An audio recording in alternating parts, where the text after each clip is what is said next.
Here's a segment from a recent Gun Talk radio episode. You can listen to all the Gun Talk radio podcasts however you tune in, or check out guntalk.com for more.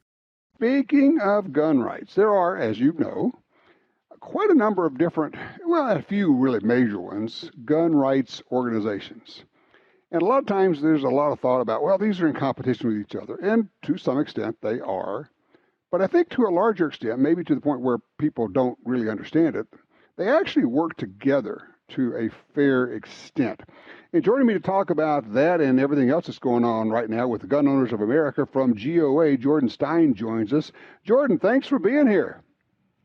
Thanks for having me on. You bet. Now, you might start off by telling people what you do with GOA. Yeah, absolutely. I'm the Southeast Region Director for GOA, and what that means is I represent GOA in 11 states, and we fight for the Second Amendment in those states. And in many of those states, we have state directors who are on the ground in those states fighting for the Second Amendment. I make sure they have everything they need to do what they need to do. So that's what we're about. Go ahead. It's just a terrific thing you're doing, and and people will know if they've listened a long time. There was a time when I was, not as enthusiastic about some of the things that GOA was doing. And yet I've been seeing what you have been doing, helping us with our work in Louisiana, going to the legislature, putting boots on the ground and being very effective. And it's my impression, and you may want to correct me, but maybe you can confirm this, that there's been a real change in GOA and kind of how it approaches things. To me, it seems as though it's even more effective now. Well, we've certainly seen a much more improvement in our effectiveness. But I don't know if it's necessarily a change in our strategy or approach, but maybe a greater implementation of it. Folks who are curious about GOA and how we approach politics, I would encourage you to read two books. They're on GOA's website, gunowners.org, to check them out. One is Confrontational Politics. That's the book written by our founder, Senator H.L. Richardson, that kind of goes over, his approach to politics and how he ingrained that into GOA, which has been copied over by many, many organizations over the years, as well as Firing Back, written by Eric Pratt, our senior vice president. And it's kind of an updated version. Not that anything has been changed, but it shows some practical examples. It's really a guide to the gun rights activists. So if you want to get into details about how and why GOA does what we do, then I would encourage you to check out those books. And I guess what I was going for is that it seems to me that since Eric took over the helm, 2-3 years ago, it just seems like there's a renewed energy. I don't know if that's fair, but the fact that you've got people on the ground, people doing what you do, regional reps, I guess all I have to say just I'm impressed, and I appreciate what you're doing. But I did want you to talk a little bit about, I think people don't understand that there are, as I say, there's certainly times when the gun rights groups compete, certainly for donations. I mean, that's just the nature of the beast. But I think people don't know to what extent gun rights groups actually work together, whether it's in state legislatures or if it is actually working together on lawsuits. Yes. Both of those are prime examples of how we work together. You look at our bump stock lawsuit, for example. I think probably every major gun rights organization, including the NRA, that one would think of is signed on to our bump stock case. Many state groups are on as well. And in fact, I worked very closely with state groups, on the ground in the states. For example, Virginia Citizens Defense League, Grassroots North Carolina, Tennessee Farms Association, Bama Carry. Those are groups I work very closely with in my role in the Southeast. So with GOA, we're proud to work with groups because we're stronger together, and we would much rather be working with other gun rights organizations instead of, sadly, against them sometimes.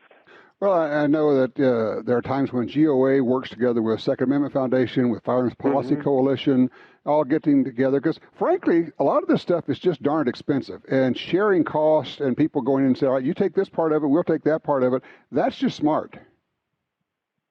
Absolutely. So let me ask you this. One of the things people are always asking me, what group should I join? What group should I give money to? And I tell them this. First of all, make sure that you are helping your state organization, because that's frankly where a lot of the action is.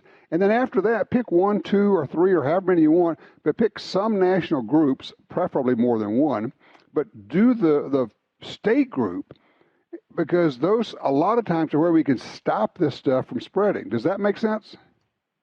You're exactly right. And as I alluded to earlier, we work very closely with many state groups around the country. Mm-hmm.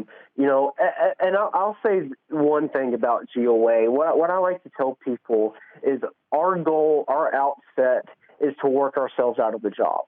The way we try to spend our money, the way mm-hmm. we fight for things is like we don't want to have there to be gun laws anymore. We would love to have one day where we could kick our feet up and where all the gun controls are repealed. There's no chance of it coming up, and we can retire and just be done with it. And until that ends, that's what we're fighting for. But that's our goal, to work ourselves out of the job.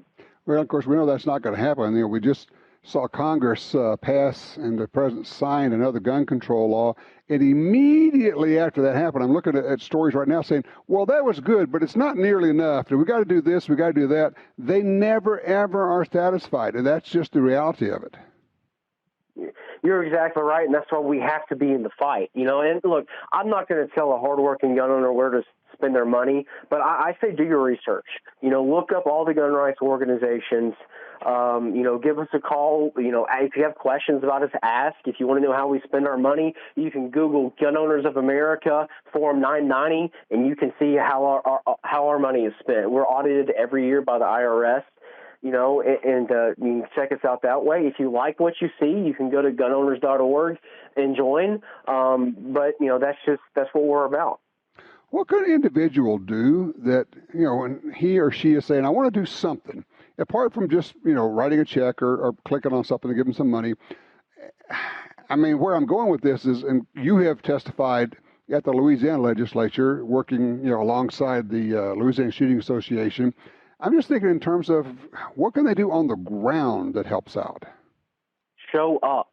There are so many times where, like you said, your state legislature is having hearings. They're having, bills and votes on things. Show up and get involved. And if you're comfortable, go testify. And I got to brag on our members in Texas. They are really good about showing up in Austin and showing up, testifying, giving their input, submitted in written testimony. Like our guys in Texas are really in the fight and really involved, and that makes a big difference. I want to point out something. People say, well, I don't want to speak. Okay, you don't have to speak. A lot of times it is a huge impact when the legislators, either in a committee or in an entire body, look out and they see a sea of gun owners out there. These people cared enough to drive across the state or whatever it took to get there, to show up, to sit down. Because if you're not there, the other group is going to be there. And you basically, when you decide you're not going to do it or it's too inconvenient or whatever the excuse is, you are ceding the battle to the other side. You're saying, I'm okay if they win. Yep, you are exactly right. I have lobbied at the federal government, state government, and local governments. And you know what I have seen at all three levels? I have seen those Moms Demand Action pink shirts. We call them the pink shirts. Did the pink shirt show up? Yeah, they did. They're going to show up and fight against us. And I think the Second Amendment and our rights are worth fighting for. It's worth taking a day off work to go to your state capitol and just show up and be there. It's worth fighting for. And I like to say the gun owner's greatest enemy isn't Moms Demand Action or Michael Bloomberg or Joe Biden or the ATF. Our greatest enemy is our own apathy. We don't, sadly, some gun owners don't care enough to get involved in the fight. And if that's our attitude, we will lose our rights. There it is. Jordan Stein, thank you so much for being here. I appreciate your time. I appreciate what you're doing on the ground and the good work that you're doing. Thank you so much for having me on. All right, you take care.